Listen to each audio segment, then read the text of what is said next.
সিরাজগঞ্জের উল্লাপাড়ায় বীর মুক্তিযোদ্ধা সালাম হাফিজ ক্রীড়া একাডেমির ফুটবল প্রশিক্ষণার্থীরা প্রতিনিয়ত বাধা সৃষ্টির সম্মুখীন হচ্ছেন বলে অভিযোগ উঠেছে স্থানীয় একটি কুচক্রী মহলের বিরুদ্ধে। এ ঘটনায় উপজেলা ও জেলা প্রশাসনের হস্তক্ষেপ কামনা করছেন ভুক্তভোগীরা।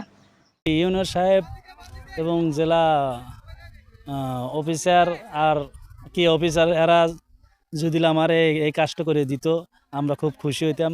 হুমকি দামকি অনেক বাধা, এখানে মাঠে একাডেমির ছেলেপেলে নামতে পারবে না, একাডেমির ছেলেপেলে খেলতে পারবে না, এই ধরনের অনেক বাধা এবং মাঠে আসতেই দেয় না, নামতে দেয় না এবং রাস্তায় বেলারদের হুমকি দামকি বাধার মুখে পড়তে হয়। এই ধরনের অনেক সমস্যাগুলো আছে। উল্লাপাড়া টিওনো মহোদয়, জেলা প্রশাসন সহ ক্রীড়া অফিসার থেকে শুরু করে সকল ঊর্ধ্বতম কর্মকর্তাদের কাছে আমাদের একটাই দাবি বা প্রত্যাশা, আমাদের এই মাঠে এবং আমাদের একাডেমির সকল প্লেয়ারদের নিয়ে আমরা যেন সুস্থভাবে এই মাঠে প্র্যাকটিস করতে পারি, খেলাধুলা করতে পারি, আমরা ভবিষ্যতে আরও প্লেয়ারদের উপর পর্যায়ে নিয়ে যেতে পারি, এই আশা আমরা প্রত্যাশা করি। উপজেলার পূর্ণিমা গাঁতে ইউনিয়নের ভেঙনি খেলার মাঠ সবার জন্য উন্মুক্ত থাকলেও বীর মুক্তিযোদ্ধা সালাম হাফিজ ক্রীড়া একাডেমির প্রশিক্ষণার্থীরা মাঠে নামলেই হুমকি ধামকির শিকার হচ্ছেন বলে অভিযোগ করেন ভুক্তভোগীরা। কিছু দুষ্কৃতী মোহাম্মদ বাবলু ডাক্তার, সালাম মাস্টার এরাই বিশেষ করে এই খেলাধুলা নষ্ট করে দেওয়ার জন্য একাডেমিক ছেলেপেলে খেলাধুলা না করতে পারে যাতে এরকম একটা কার্যক্রম করে থাকে।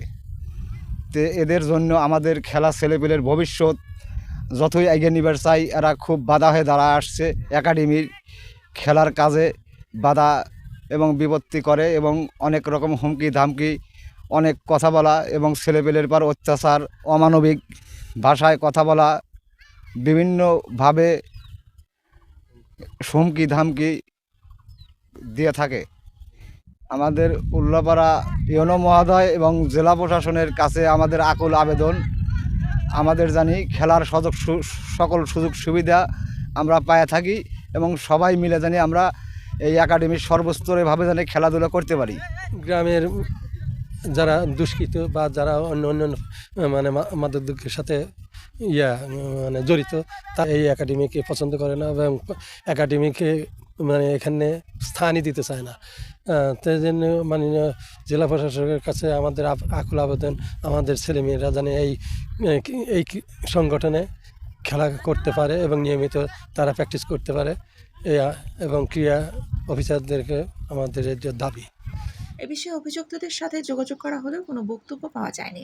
তবে উল্লাপাড়া উপজেলা নির্বাহী অফিসার সঞ্জিদা সুলতানা মুঠোফোনে জানান, এই ধরনের কোনো অভিযোগ পায়নি, অভিযোগ পেলে বিষয়টি দেখব। এই ধরনের কোনো অভিযোগই আমার কাছে এখনো পর্যন্ত আসেনি, এরকম কেউ বলেনি। আচ্ছা, কারণ ওরকম আপনি যেমন বলছেন ওরকম হলে তো এলাকা থেকে অভিযোগ আসতো, এলাকার সাধারণ মানুষজন অভিযোগ করতো, এলাকার সাধারণ মানুষজন তো কেউ এই ধরনের কোনো অভিযোগ করেনি। বললে তো আসলে বিষয়টা ক্লিয়ার হয় না, দেখি আমি খোঁজ দিব কি অবস্থা। উল্লেখ্য, 2019 সালে প্রতিষ্ঠিত বীর মুক্তিযোদ্ধা সালাম হাফিজ ক্রীড়া একাডেমিতে প্রায় 50 জন প্রশিক্ষণার্থী অভিজ্ঞ কোচ দ্বারা নিয়মিত প্রশিক্ষণ গ্রহণ করেন। Jamuna Times News desk.